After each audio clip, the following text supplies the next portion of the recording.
Deuteronomy chapter 24. Suppose a man enters into marriage with a woman, but she does not please him, because he finds something objectionable about her. So he writes her a certificate of divorce and puts it in her hand and sends her out of his house. She then leaves his house and goes off to become another man's wife. Then suppose the second man dislikes her, writes her a bill of divorce, puts it in her hand, and sends her out of his house. Or the second man who married her dies. Her first husband, who sent her away, is not permitted to take her again to be his wife after she has been defiled, for that would be abhorrent to the Lord. And you shall not bring guilt on the land that the Lord your God is giving you as a possession. When a man is newly married, he shall not go out with the army or be charged with any related duty.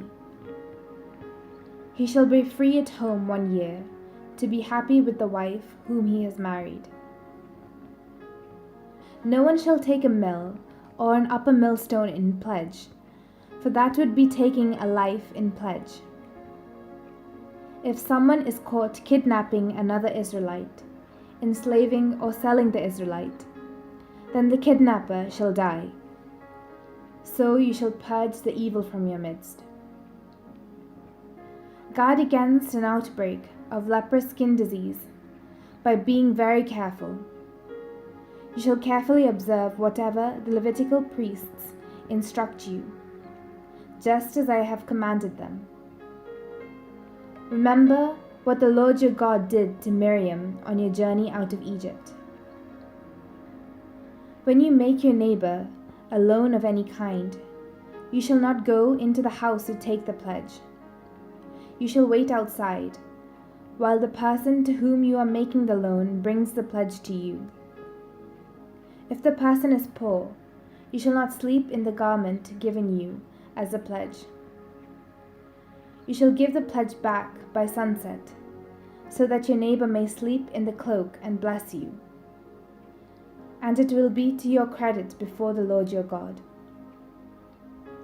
You shall not withhold the wages of poor and needy laborers, whether other Israelites or aliens who reside in your land in one of your towns.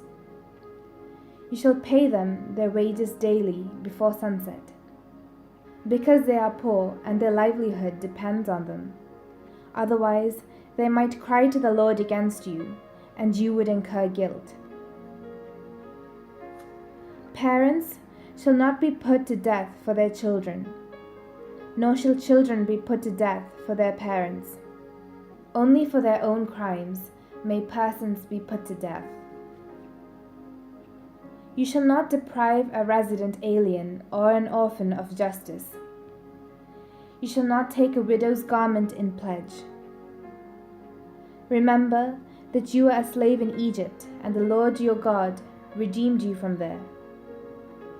Therefore I command you to do this. When you reap your harvest in your field, and forget a sheaf in the field, you shall not go back to get it.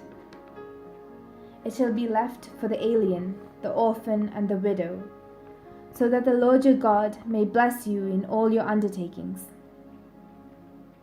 When you beat your olive trees, do not strip what is left. It shall be for the alien, the orphan, and the widow. When you gather the grapes of your vineyard, do not glean what is left. It shall be for the alien, the orphan, and the widow. Remember that you were a slave in the land of Egypt. Therefore I am commanding you to do this.